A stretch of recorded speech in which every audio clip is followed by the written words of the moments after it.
الطيبين والطاهرين والمعصومين الأجمعين،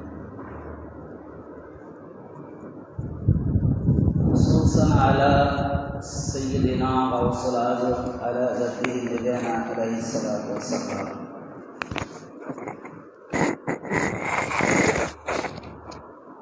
فقد قال الله تعالى في كلامه المجيد والفرقان الحميد: بسم الله الرحمن الرحيم. وإذ قلنا ادخلوا هذه القرية فكلوا منها حيث شئتم رغدا وادخلوا الباب سجدا وقولوا حتى نغفر لكم خطاياكم وسنزيد المحسنين. صدق الله العظيم وصدق الله ورسوله النبي الكريم। আজকে পবিত্র মহিমান্বিত মাস রমজানের তৃতীয় জুম্মা। এই তৃতীয় জুম্মাতে আমরা যারা জুম্মার নামাজ আদায়ের নিমিত্তে পবিত্র খানকা শরীফ মসজিদে হাজির হয়েছি, আপনাদের সবার প্রতি রইল আমার আজকে এই পবিত্র 20 রমজান তথা 21তম রজনীর সামনে একটি হৃদয় বিদারক, যন্ত্রণাদায়ক, নির্মাংস রজনী 21 রমজান। সেই উপলক্ষে আমি আপনাদের সবাইকে জানাই সালাম এবং যারা আজকে এই পবিত্র জুম্মার আলোচনা যে বিদেশ থেকে লাইভ টেলিকাস্টের মাধ্যমে শ্রবণ করছেন, আজকে সকলকে ভাই বোনেদের সালাম। আসসালামু আলাইকুম ওয়া রাহমাতুল্লাহি ওয়া বারাকাতুহু।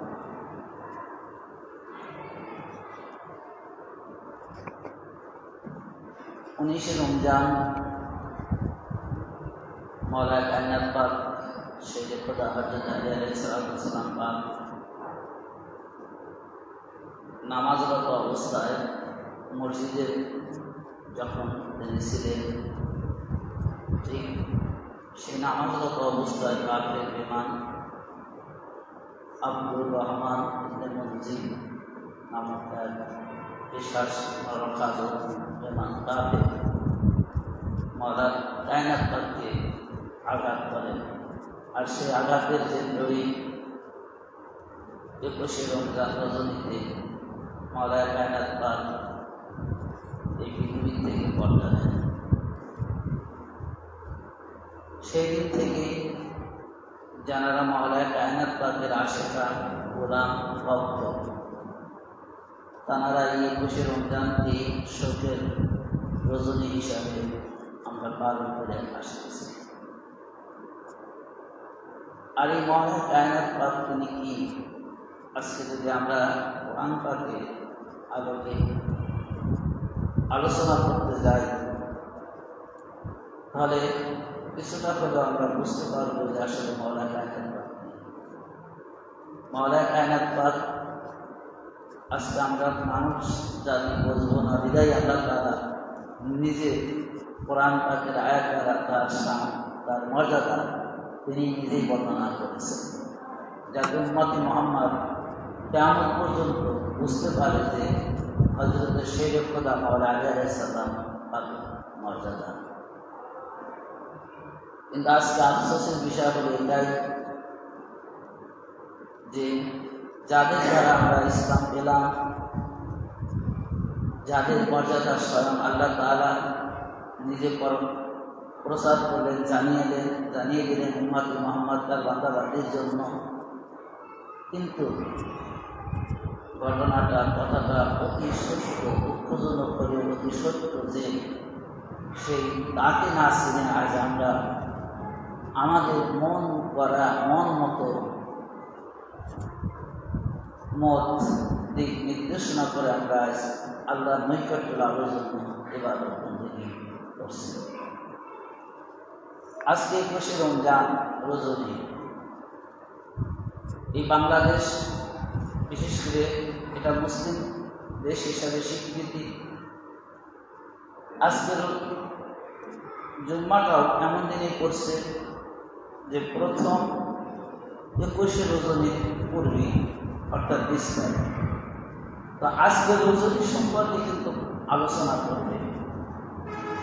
সেই সবে কদর, বেজর সংখ্যা রাত তোমরা খোঁজো, সবে কদরে ইবাদত বন্দেগী করো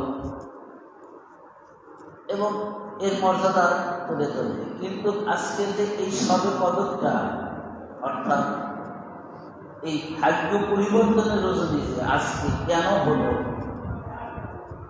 সেটা কিন্তু অধিকাংশ না, শতকরা 99% মসজিদ করে এই আলোচনাটা হবে না।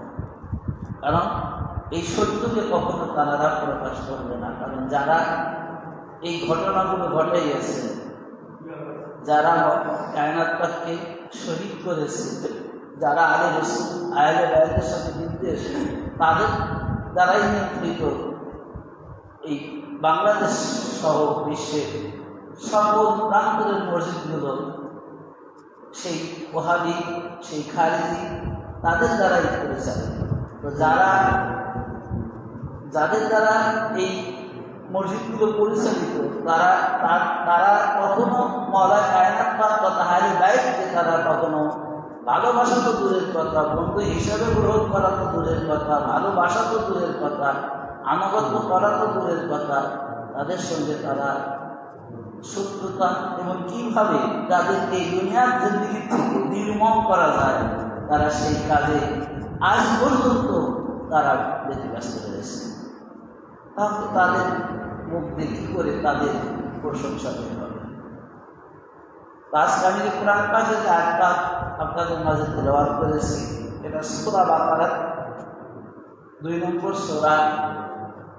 সূরার নাম বাকারা, আয়াত নং 58, যে আল্লাহ রাব্বুল আলামিন আমাদের গুনাহ ক্ষমার নিমিত্তে কি কাজ করতে হবে সেই প্রসঙ্গে এখানে এই আয়াতের মধ্যে আল্লাহ তাআলা আমাদের দিক নির্দেশনা দিচ্ছেন। যে ফাইজকুল নাদখুলু, যখন তাদেরকে বলা হলো স্মরণ করুন সেই সময়ের কথা, যখন তাদেরকে আমি বললাম যে এই জনপদে প্রবেশ করো, উদখুলু হাযিহিল কারয়াতা ফাকুলু মিনহা হাইসু শি'তুম রাগাদান ওয়াদখুলুল বাবা সুজ্জাদান ওয়া কুলু হিত্তান নাগফির লাকুম খাতায়াকুম ওয়া সানাজিদু মুহসিনিন। আল্লাহ বলতেছেন যে তোমরা এই জনপদে প্রবেশ করো এবং যা খুশি আনন্দে তোমরা আহার করো ও নত শীতে দ্বারা নিয়ে প্রবেশ করো, আর বড় ক্ষমা চাই। অর্থাৎ দেখেন আল্লাহ রাব্বুল আলামিন মওলা এই যে দরজার কথাটা বলছেন যে তোমরা এই দরজা, এখানে নাম বলেনি যে এই দরজা, খাস করে বলতেছে যে এই দরজা দিয়ে তোমরা প্রবেশ করবে। আর প্রবেশ করার যে নিয়ম, কিভাবে প্রবেশ করবে সেটাও আল্লাহ তাআলা বলে দিচ্ছেন যে সাজদা অবস্থায় তোমরা কি করবে, এই দরজা দিয়ে প্রবেশ করবে। তো এখন এই যে দরজাটার কথা আল্লাহ তাআলা বললেন এবং তারপরে বললেন যে এই দরজা দিয়ে যখন তোমরা সাজদা রত অবস্থায় প্রবেশ করবে, যারা গুনাহগার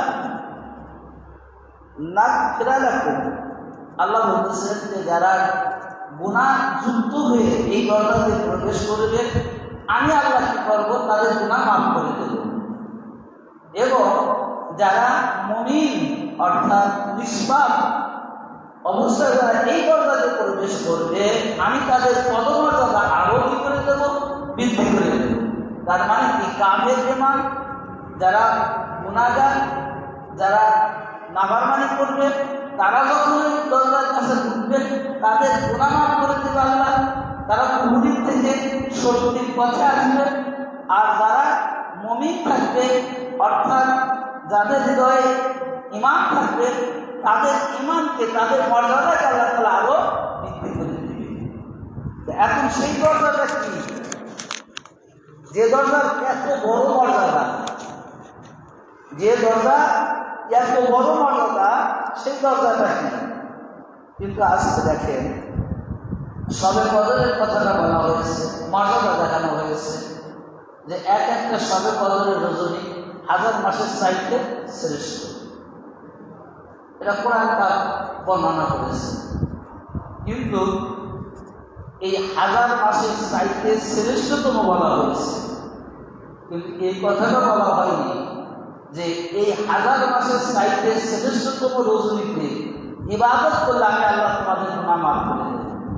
তা কিন্তু বলছে কি যে তোমরা কি করো, যে 1000 মাসের চাইতে শ্রেষ্ঠতম এই রজনী, এই রজনীর মর্যাদা দেখাইছে, এই রজনীকে আল্লাহ তাআলা কোরআন পাক নাযিল করেছে, সেটা বলেছে।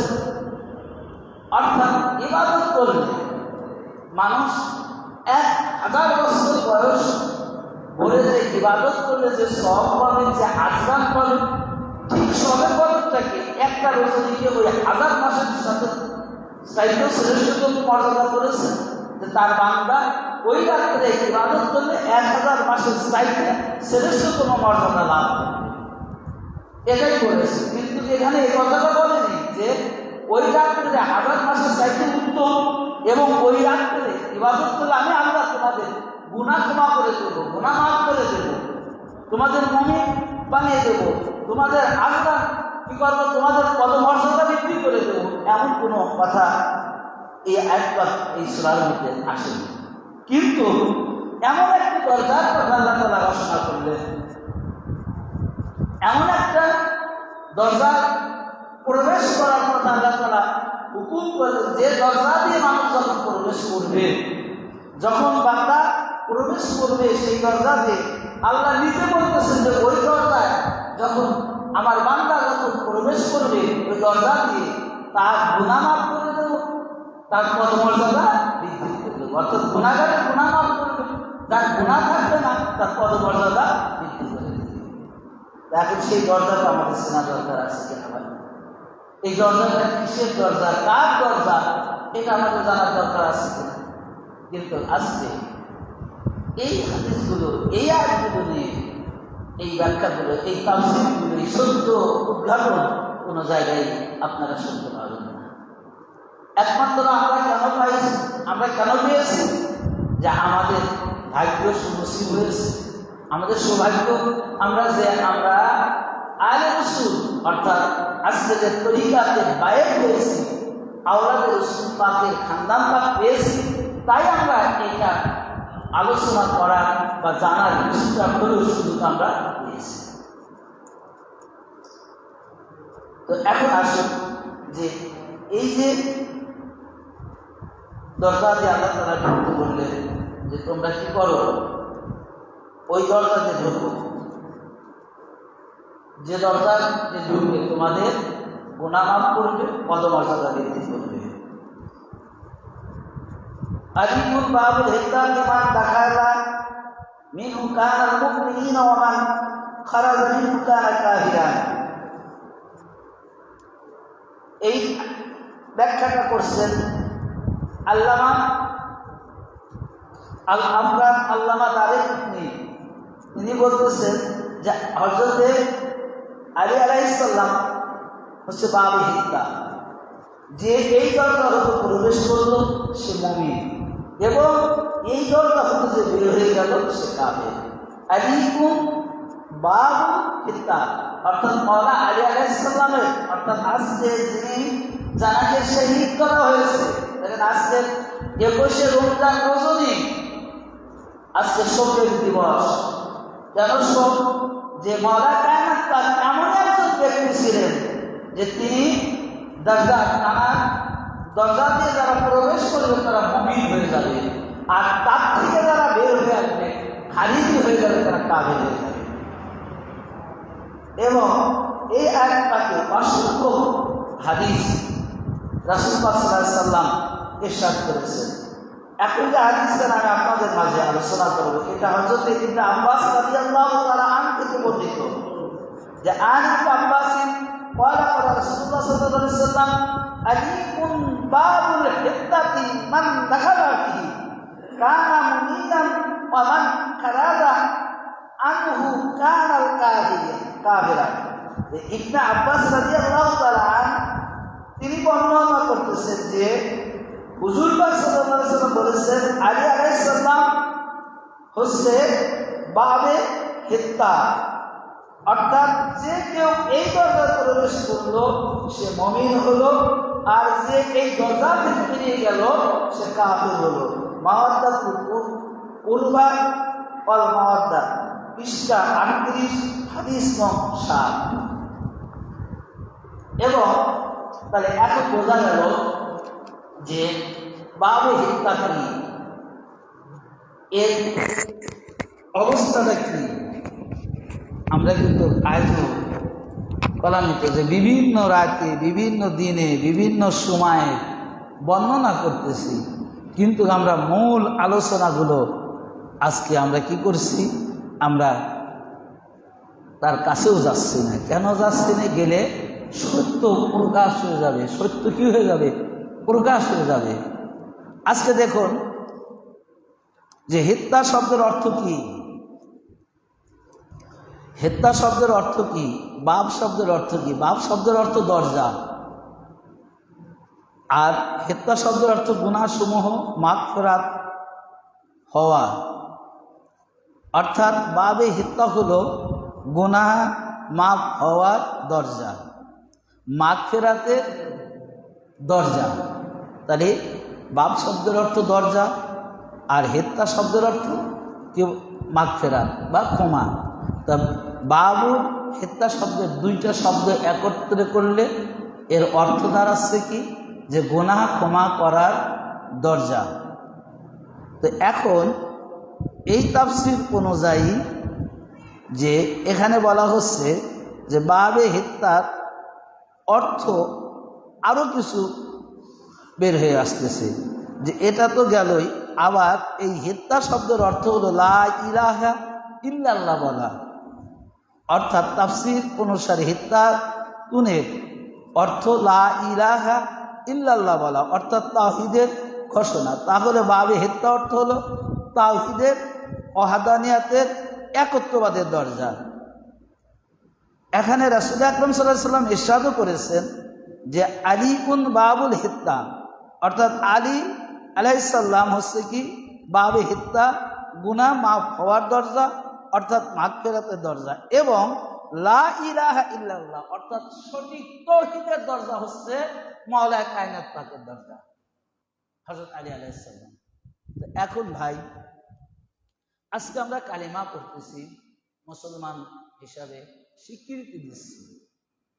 তো যেখানে মূল কালিমা, যে দরজা দিয়ে সঠিক কালিমা পড়ার যে দরজা, সেই দরজাকেই যদি আমরা ইনকার করি, সেই দরজাকেই যদি আজকে আমরা ভালো না বাসি, সেই দরজার দ্বারে যদি আমরা না যাই, তাহলে কেমন কালিমা পড়নেওয়ালা হলাম আমরা। এখন এখানেই বলা হচ্ছে, আল্লাহ তাআলা কোরআন পাকে আল্লাহ পাক ইরশাদ ফরমাচ্ছেন ওয়াদখুলুল বাবু সুজ্জাদান, যে তোমরা কি করো, হযরতে আলী আলাইহিস সালামের দরজার নিকটে যখন প্রবেশ করবে, তখন তোমরা সিজদা অবনত অবস্থায় প্রবেশ করবে এবং কালিমা পড়তে পড়তে প্রবেশ করবে। সিজদা অবনত অবস্থায় তো পড়বেই, এবং তোমরা কি করবে? জবান দ্বারা কালিমা পড়তে পড়তে তোমরা কি করবে? ওই দরজার কাছে যাবে। তো এখানে বলা হচ্ছে যে এই বাবে হিত্তা মাগফিরাতের দরজা, এই দরজা থেকে গুনাহসমূহের মাগফিরাত হয়। এই দরজা স্বরূপ আলীর কাছে যখন সিজদা করতে করতে আসবে, তখন তোমাদের গুনাহ আল্লাহ তাআলা মাফ করে দিবে। কার কাছে? মাওলা কায়নাত পাকের দরজা। এখন সেই দরজায় যেখানে সিজদা রত অবস্থায় আল্লাহ তাআলা প্রবেশ করতে বললেন, যে দরজাতে প্রবেশ করলে আল্লাহ তাআলা আমাদের সকল তার বান্দা বান্দির গুনাহ মাফ করে দিবে এবং মুমিন বান্দাদেরকে আজরান মর্যাদাবান তৈরি করবে। এখন তাকে জানারা শহীদ করেছে, যাকে তাও কোন জায়গায় শহীদ করেছে? ইসলামের ইতিহাসে একজন ব্যক্তি মসজিদ ঘরে অর্থাৎ আল্লাহর ঘরে যাকে আল্লাহ প্রেরণ করেছেন, আবার আল্লাহর ঘর থেকেই তাকে আল্লাহ তুলে নিয়েছেন, সে হলো মাওলানা কায়নাত পাক হযরত শেরে খোদা হযরত আলী কারামাল্লাহু ওয়াজহুল কারীম। যে মাওলানা কায়নাত পাক তিনি মসজিদে অর্থাৎ খানায়ে কাবার মধ্যে তিনি প্রবেশ করেছেন, তার জাহির করেছেন খানায়ে কাবার মধ্যে, যেটা 13ই রজবে আমরা সে আলোচনা করেছি। আর এই মসজিদের মধ্যেই অর্থাৎ মসজিদে কুবার মধ্যে তবু কি অবস্থায়, যে নামাজরত অবস্থায়, যে মাওলানা কায়নাত পাক তিনি নামাজরত অবস্থায় ছিলেন, সেই অবস্থায় তাকে আঘাত করে, তলোয়ার দ্বারা আঘাত করে তাকে দুনিয়া থেকে শহীদ করা হয়েছে। এখানে দেখেন যে তারা কতটা দ্বীন ইসলামের জন্য তারা বেসালাইন ছিলেন, উম্মতি মুহাম্মাদের মুক্তির জন্য তারা কতটা বেসালাইন ছিলেন। যে মাওলানা কায়নাত পাকের শক্তি সম্পর্কে, জ্ঞান সম্পর্কে এটা কিন্তু আমরা অনেকেই জানি, কম বেশি শুনি।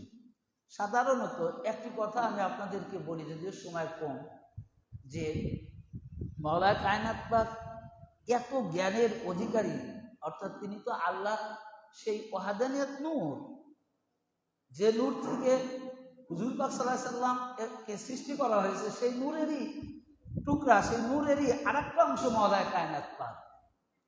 তাহলে তিনি তো জানবেনই, না জানার কোনো প্রশ্ন নেই।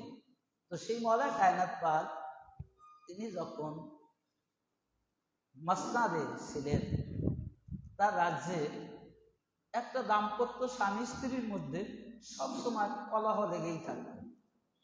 সারাদিন তারা ভালো থাকতো, সারাদিন তাদের কাজকর্মের মধ্য দিয়ে, হাসি খুশির মধ্য দিয়ে দিন তারা অতিবাহিত করত। যখনই রাত্রে আসতো, যখনই তারা নির্জনে একটু আরাম আয়েশ করবে, স্বামী স্ত্রী একাকার হবে, ঠিক তখনই তাদের মধ্যে ঝগড়া লেগে যেত। আচ্ছা ভাই, স্বামী স্ত্রীর ব্যাপার, তাই না? ঝগড়া করবে, কি ঘটছে না হচ্ছে সেটা গভীর রজনীর, এটা তো তাদেরই জানার কথা, বাইরের তো কেউ জানার কথা না। না বললে তারা তো কারো কাছে প্রকাশও করেনি যে তাদের মধ্যে যে ঝগড়া চলছে, তাদের মধ্যে যে মানে মনোমালিন্য চলছে, এটা তো তারা কারো কাছে বলেনি। ওই দিন ভরে কাজে ব্যস্ত, রাত ভরে ঝগড়ায় ব্যস্ত, আবার সকাল হলে আবার কাজে যার যার মতো চলে যায়। এইভাবে যখন দীর্ঘদিন তাদের দিনকাল চলতে লাগবে, একদিন মাওলানা কায়নাত পাক তিনি কি করলেন, কিছু লোক পাঠাইলেন ওই লোকটার ঘরে, যে তোমরা যাবে, দেখবে যে একটা স্বামী স্ত্রী দাম্পত্য জীবন, তারা শুধু ঝগড়া করছে, তুমি কি করবে, তাদেরকে আমার এখানে নিয়ে আসো। তখন ঘটনা অনুযায়ী তারা গিয়ে দেখেন যে সত্যি ওই স্বামী স্ত্রী দুইজন খুব ঝগড়া চলছে, তুমুল ঝগড়া।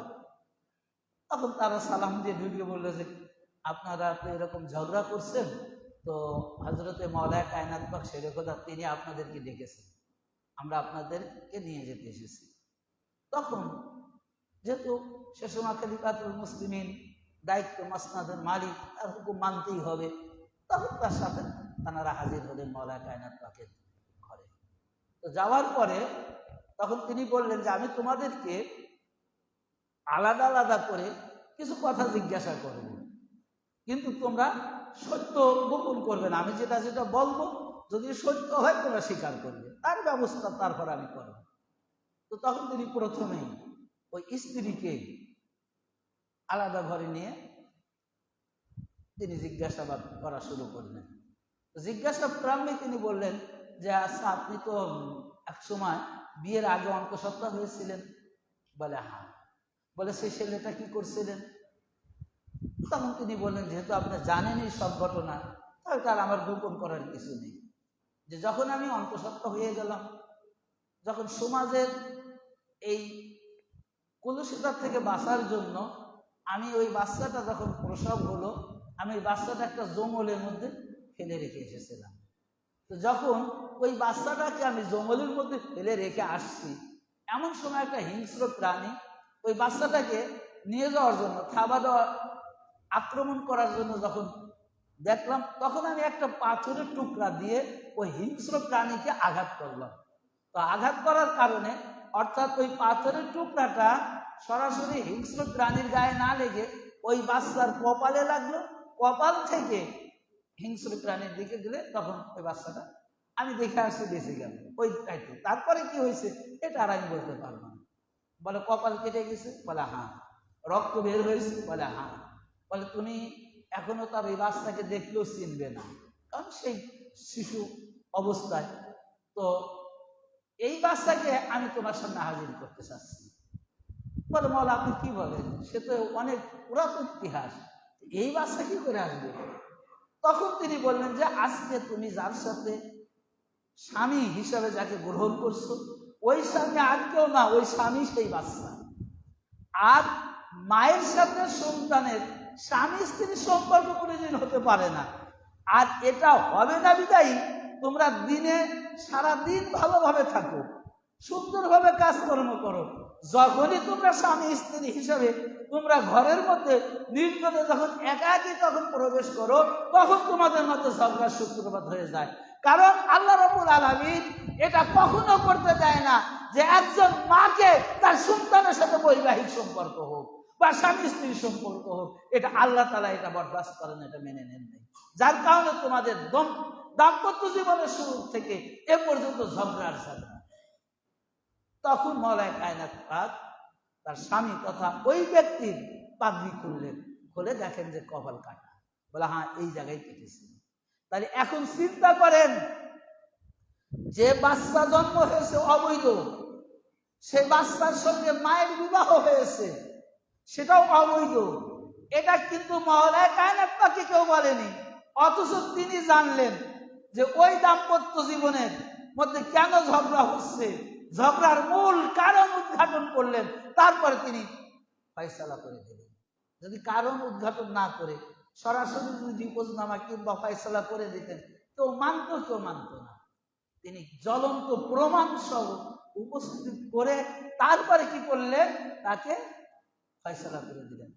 এত বড় ঘটনা যারা জানতে পারে, এত বড় গায়েবের খবর যারা জানতে পারে, তাহলে তারা কেমন, এখন হিসাব করে নেন তো। সাধারণ আব্দুর রহমান মুলজিম, সে মসজিদে কুফার মধ্যে এসে পলা আছে, এটা কি মওলায়ে কায়নাত পাক দেখছিলেন না?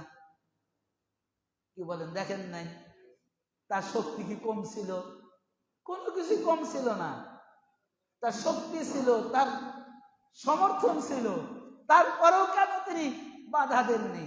তারপরে তিনি কি বলেছেন, যখন তিনি শাহাদাতের আঘাতপ্রাপ্ত হলেন, তখন তিনি বলেন আজকে আমি সফল কাম, খানায় কাবার রবের কসম। তিনি বলতেছেন ওই খানায় কাবার রবের কসম, অর্থাৎ যে রব, যে আল্লাহ তাআলা ওই খানায় কাবা সৃষ্টি করেছে, ওই খানায় কাবার রব তথা আল্লাহর কসম, আজকে আমি সফল কাম। তো কেন তিনি সফল কাম হলেন, কেন এই কথাটা বললেন? তিনি শাহাদাতের পেয়ালা পান করছেন, তাকে শহীদ করে দেওয়া হচ্ছে, তিনি পর্দা নিবেন, অর্থাৎ সেই পূর্ব মুহূর্তে তিনি বলতেছেন আজকে আমি সফল কাম। তার কারণ হলো এটাই যে আল্লাহ রাব্বুল আলামিন সঠিক ইসলামকে মওলায়ে কায়নাত পাকের দরজায় রাখবেন, সঠিক ইসলামকে মওলায়ে কায়নাত পাক থেকে প্রচার হবে, সঠিক দ্বীনকে মওলায়ে কায়নাত পাকের রক্ত দ্বারা উজ্জীবিত হবে, সঠিক পথকে মওলায়ে কায়নাত পাকের রক্ত দ্বারা মানুষ পাবে। আর যখন তিনি শহীদ হবেন, যখন তার শরীর থেকে রক্ত প্রবাহিত হলো, তখন তিনি বুঝতে পারলেন আজকের থেকে মানুষ কি করবে, সঠিক ওয়াহদানিয়াতের কালিমা পাবে আমার এই রক্ত দ্বারা। সুতরাং আমি এই জন্যই সফল কাম হলাম। যে আল্লাহ আমাদেরকে যে কারণে সৃষ্টি করেছেন, আল্লাহ রাব্বুল আলামিন আমাদেরকে যে কারণে এই ধরাধামে প্রকাশ করেছেন, আজকে তার সেই মূল ঘটনা, সেই মূল কাজ আজকে কি হবে, আজকে পুরস্কৃত হতে যাচ্ছে, প্রকাশ হতে যাচ্ছে। সুতরাং আমি আজ থেকে সফল কাম হলাম। তো এখন দেখেন যে আমি যে আয়াত পাকের আলোকে আলোচনা করছি, যে হিত্তাক, যে বাবে হিত্তা কি, যে এবং এখানে বলা হচ্ছে যে এই হেত্তার দুইটা কাজ, এই বাবে হেত্তার একটা হলো গুনাহ ক্ষমা, যারা কাফের বেঈমান তারা যখন ওই দরজা দিয়ে প্রবেশ করবে আল্লাহ রাব্বুল আলামিন তাদের গুনাহগুলো ক্ষমা করে দিবে। আল্লাহ নিজে বলছেন নাগফির লাকুম খাতিয়াকুম, যে আমি তোমাদের সকল প্রকারের অন্যায়, সকল প্রকারের গুনাহ আমি কি করে দেব, তোমাদেরকে মাফ করে দেব। এবং যারা গুনাহ করবে না, যারা মুমিন, যারা ঈমানদার, ওয়াসানাজিদুল মুহসিনিন, এবং যারা মুহসিন হবে আমি তাদের এই মুহসিনের মর্যাদা আরো বৃদ্ধি করে দেব। একে আল্লাহ বলতেছেন। তো হিদ্দাতুর দ্বিতীয় অর্থ অনুসারে আলী আলাইহিস সালাম তাওহীদের দরজা, এই তাওহীদের দরজায় সিজদা করতে করতে এবং মুখে তাওহীদের বাক্য লা ইলাহা ইল্লাল্লাহ পাঠ করো, এটা আল্লাহ তাআলা আমাদেরকে শিক্ষা দিচ্ছেন। সুতরাং এই দরজাতে যারা সিজদা করলো এবং মাথা ঝুঁকালো, এই দরজায় যে প্রবেশ করলো সে তাওহীদের দরজায় প্রবেশ করলো। আর এই তাওহীদকে যে মেনে নিল সে মুমিন হলো। আর যে এই দরজা থেকে বেরিয়ে গেল সে তাওহীদ থেকে বেরিয়ে গেল। এই দরজা থেকে যে সরে গেল সে তাওহীদ থেকে সরে গেল। এই দরজা থেকে সে মুখ ফিরাইলো সে তাওহীদ থেকে মুখ ফিরে নিয়ে গেল। এখন আপনারা, এটা কোরআন পাকের ব্যাখ্যা, অসংখ্য হাদিস আমি আপনাদের সামনে তুলে ধরেছি যে এটা কি। তো তারপরে দেখেন আবার আরেকটা হাদিস পাক এখানেও বলতেছে যে কি আলিউন বাবুল হিদ্দাত মান দাখিলা মিনহু কানাল মুমিনান ওয়া মান খারাজা মিনহু কাফিরান, যে মাওলা আলী আলাইহিস সালাম বাবে হিদ্দা, এই দরজা হতে প্রবেশ করলো সে মুমিন, এবং যে এই দরজা হতে বের হয়ে গেল সে কাফির। হাদিসে নববী। তারপর আরেকটা হাদিস, কতগুলো হাদিস যে আছে এখানে আমি নিজেই বর্ণনা করে শেষ করতে পারবো না, যেটাই যে তার আন আলী ইন হাদিস কানা রাবি হযরত আলী আলাইহিস সালাম যে ক্বালা রাসূলুল্লাহ সাল্লাল্লাহু আলাইহি ওয়াসাল্লাম আনা দারুল হিকমাতি ওয়া আলিউন বাবুহা, যে হযরত মাওলা আলী আলাইহিস সালাম তিনি বলতেছেন যে রাসূল পাক সাল্লাল্লাহু আলাইহি সাল্লাম বলেছেন যে আমি হিকমতের ঘর আর আলী হচ্ছে তার দরজা। তো ভাই, যিনি হিকমতের দরজাই তো আগে আসে নাকি ঘর আগে আসবে? আপনি দরজাই চিনলেন না, ঘরে কিভাবে প্রবেশ করবেন? আপনি দরজাই খুললেন না, ঘরে কি করে প্রবেশ করবেন? তো আপনি আমি যতই মুখে কালিমা পড়ি, যতই আমরা কি করি ইসলাম আনয়নকারী হই না কেন, যতক্ষণ পর্যন্ত মাওলায়ে কায়নাত পাকের দ্বারে এসে তানাকে, অর্থাৎ তানার কদমে এসে যতক্ষণ পর্যন্ত আমরা কালিমা না পড়ব, অর্থাৎ ততক্ষণ পর্যন্ত আমরা মুমিন হতে, মুসলমান হতে পারবো না। কারণ মূল মুসলমানের মূল হ্যাকটাই হচ্ছে মাওলায়ে কায়নাত পাকের দরজা। কার দরজা? মাওলা আলী আলাইহিস সালামের দরজা।